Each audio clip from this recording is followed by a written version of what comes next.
What's going on, housemates? I'm recording this video shortly after Arsenal's 5-1 win away at Crystal Palace.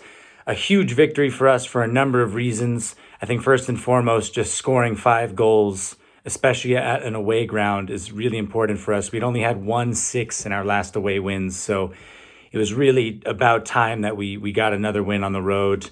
Of course, it creates more distance between us and Manchester City, having lost to Aston Villa today, and with Chelsea and Liverpool both playing away tomorrow, it puts some more pressure on them to go get the job done themselves.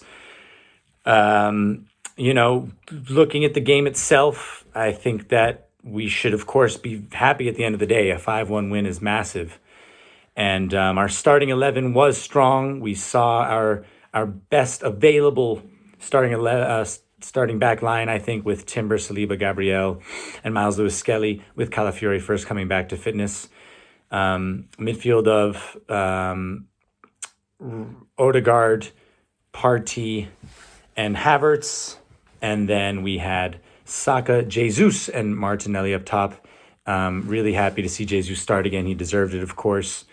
So, getting straight into the game, we started well. We scored very early on, and it was Jesus who was in the right place at the right time, and that's what you need to see, from your guys who should be getting some goals, right? It was it was a good reaction from him as well, it has to be said, and a confident finish. Confidence is everything, especially when you're an attacking player, so that was huge for him.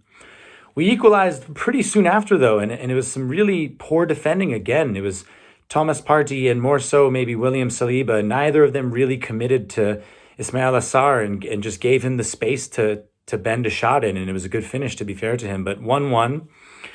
And then we took the lead again through Jesus. A really good finish, man. So difficult. He had to get it around a few different players, and he banged it in off the top right post. And, it just goes to show that confidence is really everything in any top profession, but I think especially for professional athletes. And when you're supposed to be delivering, the goods like Jesus is. So we're up 2-1. It's looking good. And then we score. Sorry, I'm forgetting off the top of my head now because I shouldn't have, but shameless settings. I'm going to look it up real quick. Yeah, that's what I thought. Okay, Kai Havertz then gets a third goal for us in the, not too long before halftime. It's a good poacher's finish. And we go into the halftime break with a decent lead. Second half, Crystal Palace looked solid at the start. I didn't even mention the first half. We had a couple really sloppy moments. I'll get back to that in a moment, though. But yeah, so, we were decent in the second half, but everything changed when Declan Rice came on. Declan Rice was phenomenal. And I think that he has a shout for being man of the match, despite coming on around the 60-minute mark. He got himself a goal and an assist. He was everywhere, running like mad, hitting his stride, and played a couple really nice passes. Of course, his assist for Martinelli for the fourth goal was fortunate. It looked like a strike that Martinelli just did well to react to, but it doesn't matter. He put it in a dangerous area.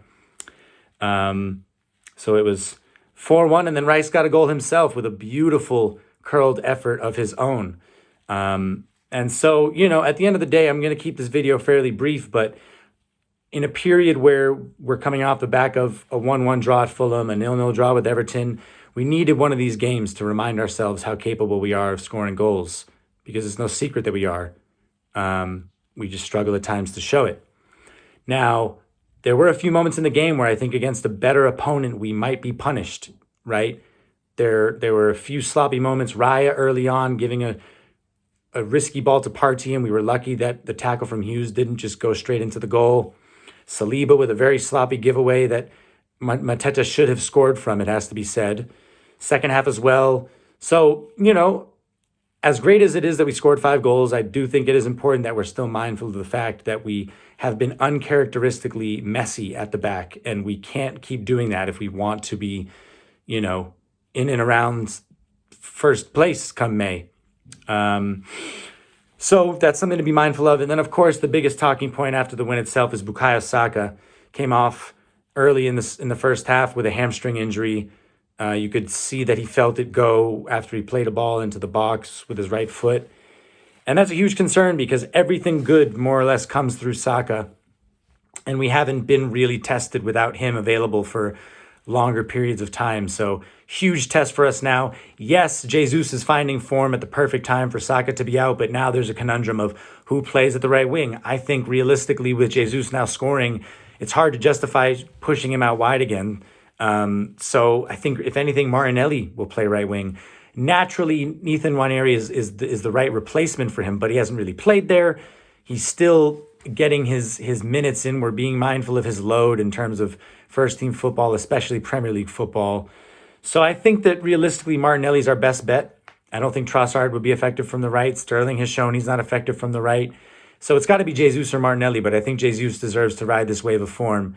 Now, even if he's playing out wide, he can still drift inside, but that depends as well on who's playing striker. If Havertz is up top, he's not going to offer us too much from drifting wide necessarily. So, Saka's a big concern, and Arteta's going to have a big issue on his hands, and we have to just pray that it's a short-term thing, 3 weeks, 4 weeks, rather than 6 to 8 weeks. But of course, we'll keep a mindful eye and see what the diagnosis is with his injury. But at the end of the day, folks, a really important win that puts us in a good position, and we'll see how tomorrow goes. But thank you again to AFTV for having me in for the watch along. It was a pleasure to be involved. And go check that out if you haven't. You can also check out my fan cam, my one-on-one interview with James afterwards, if you are interested. But I will speak to you soon, everybody. Ipswich next Friday. Good to get the boys a little bit of rest in and recover fitness and hopefully have a full strength side available. I don't even count Tomiyasu anymore, unfortunately, but we'll see what the word is. But anyways, thanks for watching, everyone, and I will talk to you all very soon. Come on, you Gunners. Peace.